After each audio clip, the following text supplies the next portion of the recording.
नमस्ते दोस्तों। जीवन में सफलता प्राप्त करने के लिए जीवन में आई हुई कठिनाइयों को भूल जाएं, परंतु उन कठिनाइयों से प्राप्त हुए शिक्षा को कभी ना भूलें। इसका सिंपल मतलब है, जो भी व्यक्ति एग्जाम में फेल हो जा रहे हैं वो अपना आपा न खोएं, अपनी धैर्यता को न खोएं, और जो भी समस्याएं रह गई थी आपके फेल होने में, उन कमियों को दूर करके आप निश्चित ही सफल हो सकते हैं।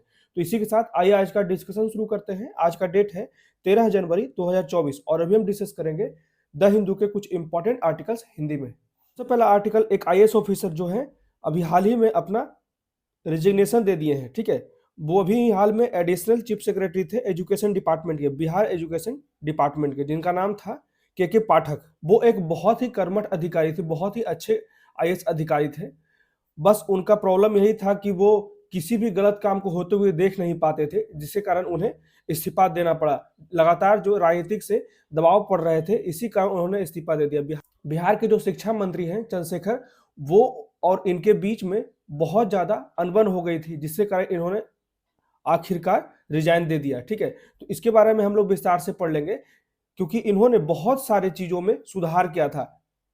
लगातार ये अपना कड़ा रुख अपनाए हुए थे, चाहे वो सरकारी शिक्षक हो या फिर वहां के प्रिंसिपल हो, उनको ज्यादा से ज्यादा डिसिप्लिन रहने की बात की गई थी। उसके बाद जो मेन जो मुद्दा था, वार्षिक उत्सव छुट्टी।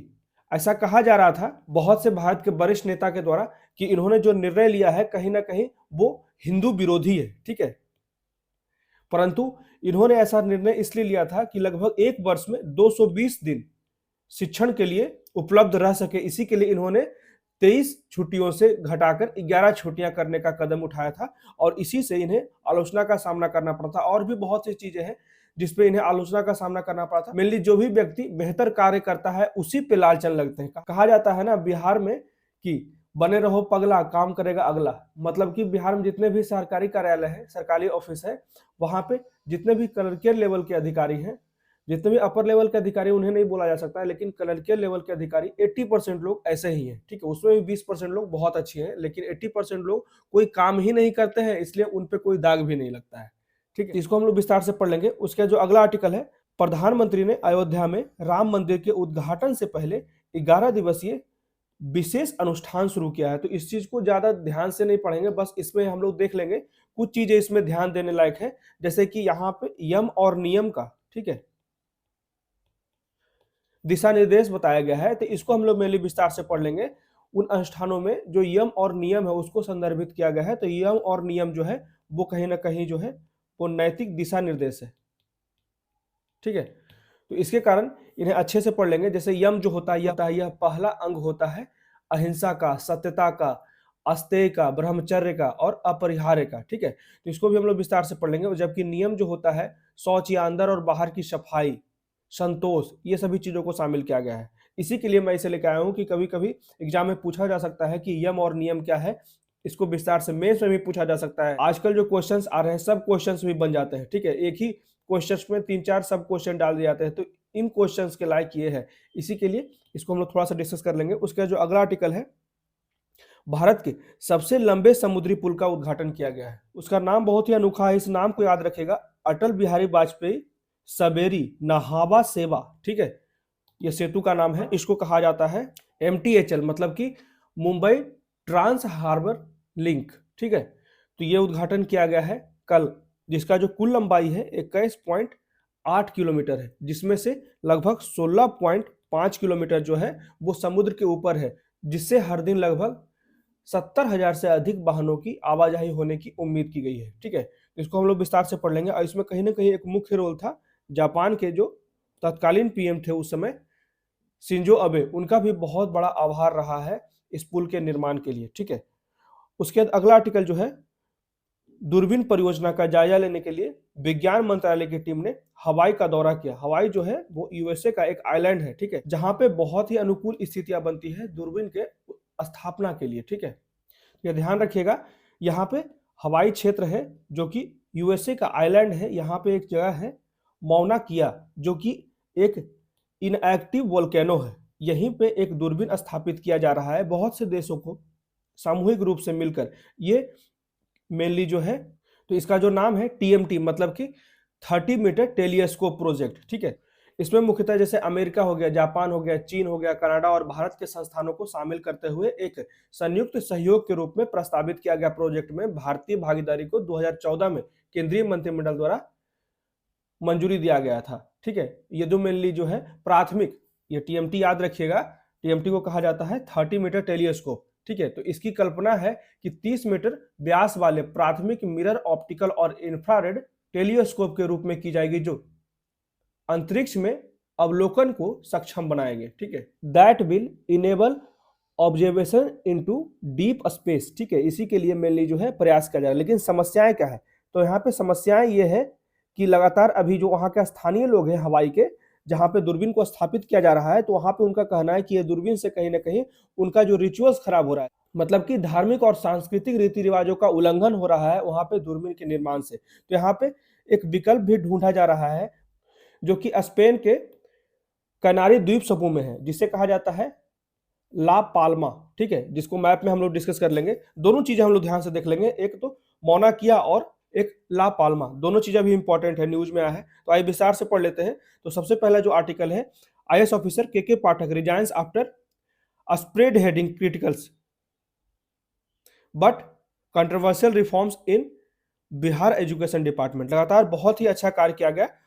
1990 बैच के बिहार काडर के आईएएस अधिकारी थे। उनकी कुछ मुख्य बातें हम लोग पढ़ लेते हैं। जैसे मुख्यमंत्री नीतीश कुमार द्वारा 13 जनवरी को पटना में विभाग की भर्ती प्रक्रिया के दूसरे चरण में लगभग 1.10 लाख मतलब 1,10,000 शिक्षकों को नौकरी की पेशकश के वितरण के निर्धारित कार्य से ठीक पहले इस तरह का निर्णय लिया गया के पाठक के द्वारा, और अपना त्याग पत्र सौंप दिया गया। तो उस पर 9 जनवरी की तारीख लिखी हुई है। उस रिजिग्नेशन लेटर पे 9 जनवरी का डेट लिखा हुआ है और उसमें स्पष्ट रूप से लिखा गया है कि उन्होंने अपनी इच्छा से इस्तीफा दिया है, परंतु यहाँ पे सभी जानते हैं कि उन्होंने राजनीतिक दबाव में इस्तीफा दिया है, क्योंकि बिहार के शिक्षा मंत्री चंद्रशेखर जी के साथ उनका संबंध बेहतर नहीं था। ठीक है, तो उनकी उपलब्धियां क्या क्या है, वो किस पद पे आसीन थे। तो श्री पाठक की निर्णय लेने की जो शैली थी वो बहुत ही निराशाजनक थी, ऐसा विपक्षी पार्टियों द्वारा कहा जाता है। ऐसा कुछ नहीं था। और अभी ऐसा अगर कहा जाता है कि इस तरह के आईएएस अधिकारी का जो निर्णय लेने का शैलियां जो था बहुत ही निराशाजनक था, तो वर्तमान समय में जो पॉलिटिकल पार्टियां कर रही है उसके निर्णय पे भी बहुत से सवाल उठ सकते हैं। ठीक है, तो वो जो अभी वर्तमान समय में किस पद पे आसीन थे, तो एसीएस थे, additional chief secretary of education department. ठीक है, उन्होंने कौन कौन से अच्छे कार्य किए थे, तो एसीएस के रूप में उन्होंने शिक्षा भर्ती को बढ़ावा दिया था, उसके बाद मिड डे मील में सुधार लाया था, उसके बाद सरकारी शिक्षकों और शैक्षणिक संस्थानों के बीच जवाबदेही, ठीक है, अकाउंटेबिलिटी लाने की बात की गई थी, मतलब कि उन्हें डर पैदा किया गया था। अगर वो सही तरीके से डिसिप्लिन मेंटेन नहीं करेंगे तो उन पे निश्चित ही एक्शन लिया जाएगा। और उनके कुछ निर्णयों की राज्य के विपक्षी भाजपा द्वारा आलोचना किया जाता है, उनका तो अभी रूलिंग पार्टी के द्वारा भी आलोचना किया जाता है। इसमें मुख्य जो मुद्दा था, तो वार्षिक उत्सव की जो छुट्टियां थी, जो एनुअल हॉलीडे है, उसकी छुट्टियां को 23 से घटाकर 11 कर दी गई थी। ठीक है, एजुकेशन डिपार्टमेंट की। तो उनके इस कदम की आलोचना की गई थी और इसे हिंदू विरोधी बताया गया था। अब वो खुद जो एक ब्राह्मण है, ठीक है, उन्होंने ही हिंदू विरोधी कार्य किया था। हालांकि यह निर्णय जो था वो शिक्षा का अधिकार अधिनियम, यहाँ पे क्लियर कहा गया है कि यह शिक्षा के अधिकार के अधिनियम राइट टू एजुकेशन के एक्ट के अनुसार किया गया था कि प्रति वर्ष 220 शिक्षण दिनों की आवश्यकता का अनुपालन करने के लिए इस तरह का छुट्टी का दिन घटाया गया था। उन्होंने अपने कार्यशैली में कोई समझौता नहीं किया। इसी कारण बहुत से जितने भी राजनीति के नेता हैं जो लगातार लाभ सिर्फ चाहते हैं, कोई कार्य नहीं करना चाहते हैं, उन्हें प्रॉब्लम हो रही थी। ठीक है, उनके कई फैसले जो थे बहुत ही कठोर थे। बिहार के दूर दराज के इलाकों में सरकारी स्कूलों के औचक निरीक्षण, लगातार जो निरीक्षण किए जाने से हेडमास्टर और प्रिंसिपल हर समय परेशान थे। परेशान वो होते हैं ना जो गलत करते हैं, जो गलत ही नहीं कर रहे हैं वो परेशान क्यों होंगे। इसी पे एक मूवी था, आप लोग देखिएगा, शायद मूवी का नाम था गीता रानी, मैडम गीता रानी। ठीक है, उसमें भी ये प्रिंसिपल बन के आती है और उसे बहुत समस्या होती है, फिर भी वो डटी रहती है। वही बात यहाँ पे कहा जाता है कि हेडमास्टर और प्रिंसिपल को तभी प्रॉब्लम होता है जब खुद वो गलत कार्यों में संलिप्त होते हैं। अगर वो सही कार्य कर रहे हैं तो कभी भी आप आइए, क्या फर्क पड़ता है। तो कुछ सप्ताह पहले भागलपुर जिले के एक सरकारी स्कूल का निरीक्षण करते समय श्री पाठक ने स्पष्ट रूप से कहा था कि शिक्षा के मोर्चे पर कोई समझौता नहीं किया जाएगा। ऐसे भी बिहार में जो शिक्षा की स्थिति है, शिक्षा का जो बुनियादी ढांचा है, बहुत ही खराब है। अच्छा मिड डे मील को परोसने और बच्चों की उपस्थिति को बढ़ाने के लिए भी उन्होंने अनेक निर्णय लिए, जिसका जो बच्चे हैं उसके अभिभावकों द्वारा सराहना भी किया गया। और 15 दिन से अधिक अनुपस्थिति वाले 20 लाख बच्चों का नाम हटाने के आदेश के बाद छात्रों की अनुपस्थिति कम हो गई। ठीक है, तो ये बहुत ही अच्छे अच्छे कार्य किए गए थे एजुकेशन को डेवलप करने के लिए, बेहतर करने के लिए। ठीक है, तो यही पूरा का पूरा आर्टिकल था। के पाठक जैसे अधिकारी जो हैं, इस तरह के पॉलिटिशियन जो खुद अनपढ़ होते हैं और जो खुद आगे चलकर सोचते नहीं है, बस किसी तरह हेर फेर करके वो पॉलिटिक्स में आते हैं। यहाँ पे इसमें पूरा का पूरा गलती जो होता है हम जैसे आम जनता का होता है, जो अपने मताधिकार का सही तरीके से प्रयोग नहीं करते हैं। ठीक है, जिसका इसी कारण इस तरह का भविष्य आता है, जो के पाठक जैसे अच्छे अधिकारी को रिजाइन देना पड़ता है। ठीक है, तो शिक्षक की जवाबदेही को बढ़ावा देने की भी बात की गई थी इनके द्वारा। जैसे इस साल सबसे ज्यादा भर्तियां हुई, लगभग 1.2 लाख से ज्यादा शिक्षकों की भर्ती हुई। ठीक है, उसके बाद विभाग में ताजा आदेश के अनुसार शिक्षकों को सुबह 9 बजे से शाम 6 बजे तक स्कूल में रहने और हर दिन किए गए काम का रिकॉर्ड भेजने के लिए कहा गया था। ठीक है, विभाग द्वारा बिना सूचना दिए अनुपस्थित रहने वाले शिक्षकों का वेतन काटने की भी आदेश दी गई थी। तो कई शिक्षण नियमों का उल्लंघन करने पर पिछले 6 माह में लगभग 13,000 स्कूल शिक्षकों का वेतन काटा गया था और 39 शिक्षकों को निलंबित किया गया था। तभी तो सुधार होगा, जब तक किसी में भय नहीं होगा वो सुधार नहीं होगा। तो ये था पूरा का पूरा आर्टिकल। अब बढ़ते हैं अगले आर्टिकल की तरफ। इसमें कहा जाता है कि प्रधानमंत्री ने अयोध्या में राम मंदिर के उद्घाटन से पहले 11 दिवसीय विशेष अनुष्ठान शुरू किया है। ठीक है, तो मेनली जो हम लोग इसमें पढ़ेंगे, जो विशेष अनुष्ठान जो है, यम नियम, इसके बारे में कुछ चीजें हम लोग देख लेंगे। दोनों बहुत ही अच्छा यहाँ पे पॉइंट डिस्कस किया गया। ठीक है, तो अयोध्या में राम मंदिर के अभिषेक समारोह जो कि होना है 22 जनवरी को, से केवल 11 दिन दूर है। तो प्रधानमंत्री नरेंद्र मोदी ने शुक्रवार को 12 जनवरी 2024 को घोषणा किया कि वह उस दिन से पहले और भारत के लोगों के प्रतिनिधि के रूप में विशेष अनुष्ठान का एक सेट आयोजित करेंगे। तो यम नियम नैतिक दिशा निर्देश है। उन्होंने अनुष्ठान को यम नियम के रूप में संदर्भित किया है, जिन्हें नैतिक दिशा निर्देश के रूप में वर्णित किया जाता है। इसका उल्लेख गीता और योग के 8 अंगों में से एक पतंजलि के पहले 2 अंगों में किया गया है। ठीक है, पतंजलि के पहले 2 अंगों में किया गया है यम और नियम का उल्लेख। तो यम क्या होता है, तो पहला अंग जो है अहिंसा, सत्यता, अस्तेय मतलब कि चोरी ना करना, ब्रह्मचर्य मतलब संयम रखना, अपरिहार्य जैसे 5 नैतिक सिद्धांत के बारे में कहा गया है यम में। ठीक है, और नियम में कहा गया है शौच या अंदर और बाहर की सफाई, संतोष को शामिल किया गया है, तपस्या को शामिल किया गया है, स्वाध्याय जिसमें परमात्मा उच्च शक्ति के प्रति समर्पण दिखाता है। ठीक है, तो ये दोनों चीजें ध्यान रखिएगा, यम और नियम। मेनली इसी के लिए हम लोगों ने इस आर्टिकल को पिक किया था।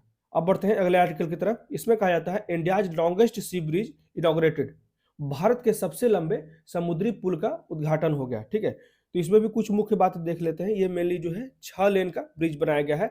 इसको कहा जाता है ट्रांस हार्बर पुल, जो जिसकी लंबाई जो है लगभग 21.8 किलोमीटर लंबा है और 16.5 किलोमीटर जो है वो समुद्र के ऊपर है।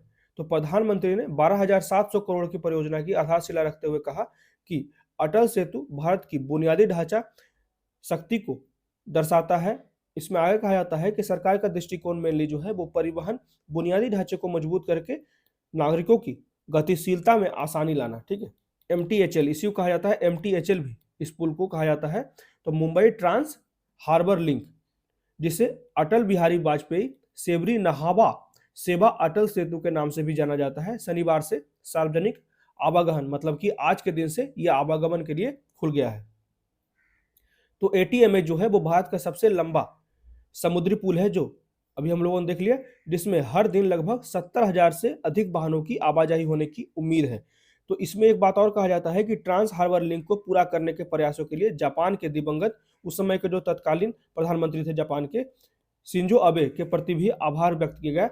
और इसमें एक बात और कहा गया है कि इस परियोजना में उपयोग किया गया जो स्टील है वो लगभग 4 हावड़ा ब्रिज और 6 स्टैच्यू ऑफ लिबर्टी के निर्माण के लिए पर्याप्त है। इतना ज्यादा स्टील यूज किया गया है जिससे कि ये लंबे समय तक टिका रहे। ये 12 जनवरी 2024 को इस पुल का उद्घाटन हुआ। उसके बाद इस पे कुल लागत 17,840 करोड़ रुपए लगे। 6 लेन के हैं। उसके बाद 15 मीटर की हाइट है सी लेवल से। 70,000 वाहन से ज्यादा आवाजाही किया जाएगा। ठीक है, अब बढ़ते हैं अगले आर्टिकल की तरफ।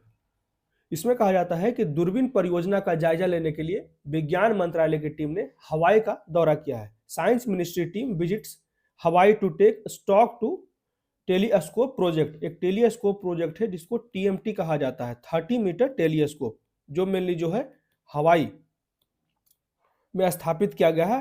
तो हवाई के मौना किया, उसको भी हम लोग फिगर में देख लेते हैं। जैसे कि ये हवाई है जो कि यूएसए का आइलैंड है, ठीक है।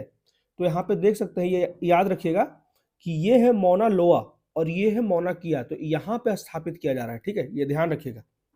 ये यूएसए के वेस्टर्न साइड में है, पैसिफिक ओशन में है सिचुएटेड इस ये आइलैंड, ठीक है।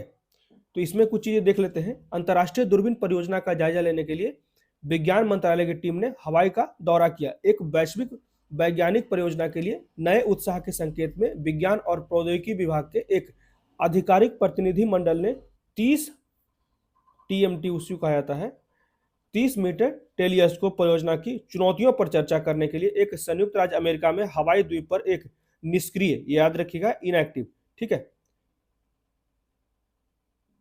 निष्क्रिय ज्वालामुखी मौना किया का दौरा किया। तो ये याद रखिएगा इस लोकेशन को, मौना किया कहाँ है, ये जो है टेलीस्कोप है जिसको टीएमटी कहा जाता है, 30 मीटर टेलीस्कोप।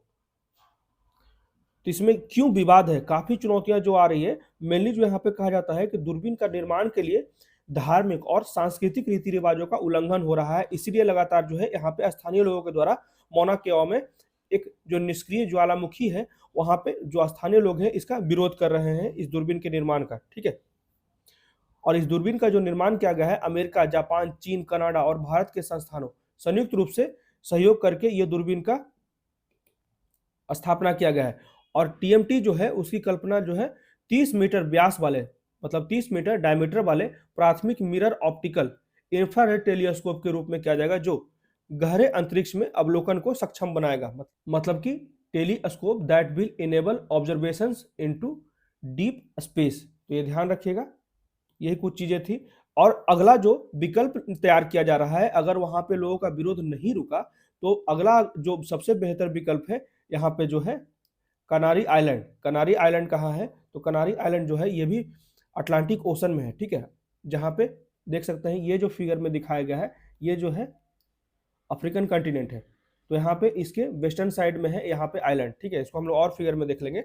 तो एक वैकल्पिक स्थान के रूप में टीएमटी का निर्माण करने की योजना बनाई गई है, जिसमें स्पेन के कनारी द्वीप समूह में ला पाल्मा पर ऑब्जर्वेटरी डेल रोके डी लॉस मुचाचोस, ठीक है, उसी को कहा जाता है ORM, को अगले सर्वोत्तम विकल्प के रूप में देखा जा रहा है, जहां पे टीएमटी को स्थापित किया जाता है, 30 मीटर टेलीस्कोप को स्थापित किया जा सकता है। तो याद रखिएगा इस ऑब्जर्वेटरी का नाम बहुत ही अजीब है, ऑब्जर्वेटरियो डेल रोके डी लॉस मुचाचोस, ठीक है। तो भारत की स्थिति स्पष्ट हो गई है कि हम चाहेंगे कि परियोजना को किसी वैकल्पिक साइट पर ले जाया जाए यदि वहां सभी प्रक्रियाएं और परमिट लागू हो। कठिनाइयां यह है कि अगर मौना कुआ में निर्माण आगे बढ़ता है तो भी भविष्य में आंदोलन हो सकते हैं, ठीक है। तो यहाँ पे समस्याएं ये भी है, तो इसको भी हम लोग इस मैप को देख लेते हैं। जैसे कि ये है कनारी आइलैंड, ठीक है। तो यहाँ पे देख सकते हैं छोटे छोटे बहुत से आइलैंड है, ठीक है। तो मेनली जो है यहाँ पे ला पेला यहाँ पे ही स्थापित करने की बात की जा रही है टीएमटी को। तो ध्यान रखिएगा ये जो है अफ्रीकन कॉन्टिनेंट है और यहाँ पे जो है कनारी आइलैंड है। क्लियर हो गया लोकेशन। तो ये थे आज के द हिंदू के कुछ इंपॉर्टेंट आर्टिकल्स। आज ज़्यादा कुछ इंपॉर्टेंट थे नहीं, बस ये सब पीटी के परिप्रेक्ष्य में अच्छे हो सकते हैं, महत्वपूर्ण हो सकते हैं, ठीक है। आज मेंस के लिए उतना अच्छा टॉपिक था नहीं द हिंदू में, ठीक है। तो जैसे ही अच्छे टॉपिक आएंगे उसको और अच्छे से डिस्कस करेंगे मेंस के फॉर्मेट में, ठीक है। तो कैसा लगा मेरा डिस्कशन प्लीज़ मुझे कमेंट करके बताएं और मेरे वीडियो को ज़्यादा से ज़्यादा लाइक करें, शेयर करें और मेरे चैनल को सब्सक्राइब करें। Thank you.